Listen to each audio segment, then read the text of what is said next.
Salutations mon jeune ami, comment vas-tu en cette belle journée? J'ai l'air énervé comme ça, ouais je suis énervé. Je suis énervé parce que ça fait 24 heures que je me fais chier avec mon ordinateur. Mais on va essayer de se calmer, on est ensemble dans la joie et la bonne humeur et on va apprendre en s'amusant. Bref, dans la vidéo d'aujourd'hui, on va parler de comment fixer ses prix en e-commerce. Évidemment, comme d'habitude, j'ai reçu une question qui m'a donné l'idée de faire une vidéo, etc. Blablabla. Tu connais, tu sais que finalement, c'est un petit peu comme ça qu'à chaque fois, je choisis les sujets de mes vidéos. Donc la question, c'est la suivante, comment fixer ses prix? Et dans cette vidéo, je vais te montrer ma méthode, ce qui n'est pas la méthode universelle, mais en tout cas, c'est ma méthode, c'est celle que j'utilise, c'est celle que j'emploie à chaque fois pour fixer mes prix. Ok? Mais avant tout, tu connais les bails. N'oublie pas de mettre un pouce bleu, de t'abonner et activer la petite clochounette. Voilà, donc dans un premier temps, ce que je vais faire, c'est que je vais t'expliquer ma règle et dans un second temps, je vais te donner des exemples pour illustrer ma règle. Ok? Donc ma règle est la suivante, si je vends des produits de moins de 30 euros, généralement je ne vends pas des produits de moins de 30 euros, je vends même pas de produits de moins de 50 euros, mais si jamais je tombe sur un produit que je trouve vraiment cool et qui n'est pas vraiment vendable à plus de 30 euros, ce que je vais faire, c'est que je vais me démerder pour que entre le prix d'achat et le prix de vente, j'ai une marge de au moins 20 euros. Et je vais t'expliquer pourquoi au moins 20 euros. Il y a une grosse bébête qui vient de passer juste devant la fenêtre là mon gars, ça vient de me faire flipper.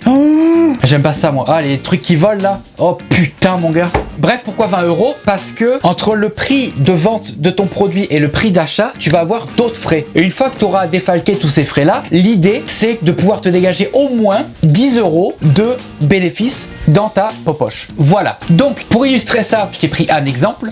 Mettons, tu as un produit qui coûte 10 euros sur CJ Dropshipping, AliExpress, ce que tu veux. Idéalement CJ Dropshipping, parce que tu me connais, tu sais qu'AliExpress, pour moi, c'est de la merde.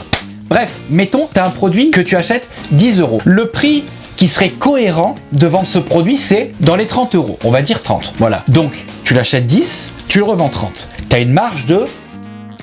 Absolument Einstein, tu as une marge de 20 euros. Mais ça, c'est pas tes bénéfices du tout. Déjà, dans un premier temps, tu vas avoir des charges à payer. Peu importe le statut d'entrepreneur que tu as des charges à payer. Mettons, on va dire que tu es auto-entrepreneur, parce que dans la majeure partie des cas, c'est ça qui arrive pour ceux qui débutent, ok? Donc mettons, tu es auto-entrepreneur. Il me semble que auto-entrepreneur, tu payes genre quelque chose dans les 15% de ton CA en charge, ok? Donc c'est pas compliqué, 15% de 30 euros, ça fait 4,50 euros. Donc tu vas déjà ajouter les 4,50 euros.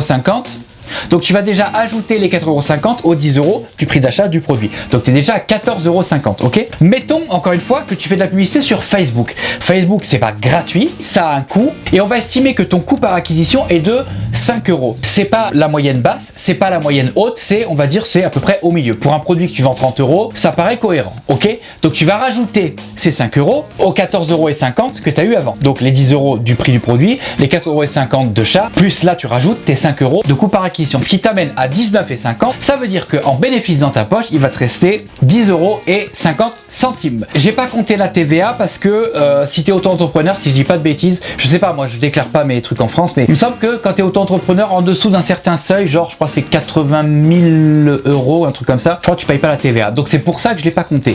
Si jamais tu as un autre statut, le calcul est différent, ok? Bref, donc au final, il te reste 10,50 € dans ta poche. Selon moi, ce calcul-là, c'est le meilleur ratio argent qui rentre dans ta poche, argent qui sort et emmerdement. Parce que tu pourrais avoir des marges plus réduites, gagner moins et vendre plus de produits, mais le problème c'est que plus tu vends de produits, plus tu as potentiellement du SAV, plus tu as de travail et plus tu as d'emmerde. Personnellement, je ne fais pas de petits produits, comme je te disais un petit peu plus tôt, je fais des produits plus chers parce que j'en vends moins, donc j'ai des produits déjà de meilleure qualité, donc j'ai moins de SAV, donc j'ai moins d'emmerde. Tu vois le délire? On va prendre un deuxième exemple. On a un produit qui coûte 30 euros. Par exemple, c'est un produit que tu peux facilement vendre à 100 balles parce que c'est un produit qui est beau, qui est intéressant, qui est qualitatif, etc. Donc, mettons, tu l'achètes 30, tu le revends 100. Et c'est parfaitement crédible ce que je te dis. Tu vas avoir encore une fois, tu vas avoir des charges à payer dessus qui vont être donc de 15 euros. Donc, c'est 15%, d'accord? 15% de 100 euros, ça fait 15 euros. Et là, ton coût par acquisition va être plus élevé parce que tu vends des produits plus chers. Plus tu vends des produits chers, plus tu vas devoir dépenser de budget dans tes pubs. Ça, c'est normal. C'est la base, ok? Donc, mettons, cette fois-ci, tu as un coût par acquisition de 10-15 euros. 15 euros, ça commence à être cher. Pour un produit à 100 balles, c'est pas mal quand même. Qui nous amène au total à prix d'achat 30 euros, les charges 15 euros et ton coût par acquisition 15 euros. On va voir la fourchette haute, ok? Ce qui t'amène à 60 euros à sortir pour une vente à 100 euros, donc il te restera à peu près 40 euros dans ta poche. Voilà, tout simplement. Et d'ailleurs, généralement, ces produits-là, vu qu'ils sont plus chers, quand je suis en phase de testing,